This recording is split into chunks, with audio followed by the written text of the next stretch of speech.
எல்லாரும் எப்படி இருக்கீங்க? நல்லா இருக்கீங்களா? அனைவருக்கும் விநாயகர் சதுர்த்தி வாழ்த்துக்கள்.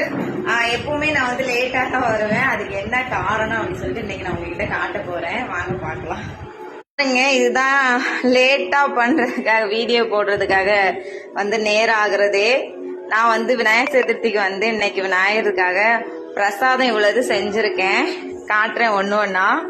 இது வந்து குட்டியா வந்து என் பையனுக்காக பண்ணது. எல்லாமே பூர்ண கொழுக்கட்டை தான். இது வந்து மோல்டு இல்லை, நான் கையை வச்சதான் செஞ்சேன். பாருங்க 3 வகை மாடல். அதுக்கப்புறம் வந்து சர்க்கரை பொங்கல், அப்புறம் வந்து கொண்டக்கடலை தாள்சம் பண்ணி வச்சிருக்கேன். அப்புறம் வந்து வடை, உளுந்த வடை. அதுக்கப்புறம் வந்து இது வந்து எங்க ஊர்ல வந்து பூம்பருப்புன்னு சொல்லுவாங்க, கடலை பருப்பு வச்சு செய்யறது. அதுக்கப்புறம் வந்து லட்டு, லவா லட்டு நான் தான் செஞ்சேன். எல்லாமே நான் செஞ்சதுதான். அதுக்கப்புறம் வந்து பருப்பு வடை. பாருங்க அவல் பொரியெல்லாம் இருக்குது. நான் மட்டும்தான் வந்து கஷ்டப்பட்டு இதெல்லாம் செய்யறது. பாத்தீங்களா, அது வந்து எல்லாமே நான் தான் தனியா தான் கஷ்டப்பட்டு செய்வேன்.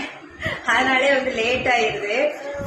ஹெல்ப்புக்கு வந்து மாமா வந்து தேங்காய் துருவி மட்டும் தருவாங்க, அவ்வளவுதான். மற்றபடி எல்லா வேலையும் நான் தான் செய்வேன். காலையிலேயே சீக்கிரமா எழுந்துச்சு இவ்வளவு வேலை பார்க்கறது எவ்வளவு கஷ்டம். ஏன்னா ஹெல்ப்புக்கு யாருமே கிடையாது, நான் மட்டும்தான் பண்ணுவேன். ஏன் இவ்வளவு பண்ணிருக்கேன் அப்படின்னா, இன்னும் எவ்வளவு நாளும் செய்வேன். கேசரி அது போய்கிட்டே இருக்கும் லிஸ்ட். எப்படி ஏன் எனக்கு ரொம்ப சமைக்கிறது வந்து ரொம்ப இன்ட்ரெஸ்ட். நான் ரொம்ப நல்லாவே சமைப்பேன். எனக்கு சமைக்கிறது வந்து ரொம்ப பிடிக்கும். அதனால வந்து நான் எனக்கு மனசார வந்து நான் சமைப்பேன். அதை சாப்பிட்டு மற்றவங்க வாழ்த்தணும் அந்த மாதிரி நினைப்பேன். அதனாலதான் பிரசாதம் எப்பவுமே வந்து 9 ஐட்டம் 11 ஐட்டம். இந்த வாட்டி தான் கம்மி, சரிங்களா? அப்புறம் உங்ககிட்ட ஒண்ணு காட்டணும். நான் ஒரு கோலம் போட்டேன், தயவு செஞ்சு பார்த்துட்டு நல்லா இருக்குன்னு சொல்றீங்களா?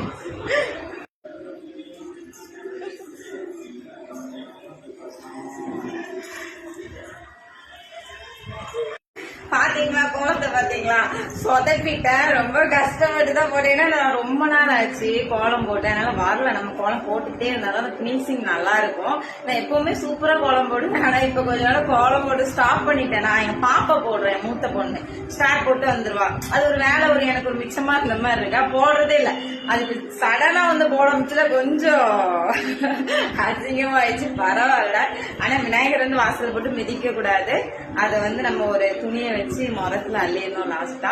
சரி, என்னுடைய கோலம் எப்படி இருக்குன்னு பாருங்க. அன்சைடு வந்து மாமா வண்டி விட்டனால வெளியே அவ்வளவு பெருசா போட முடியல, சின்னதா தான் போட்டிருந்தேன். Okay bye. எல்லாரும் சாப்பிட்டீங்களா?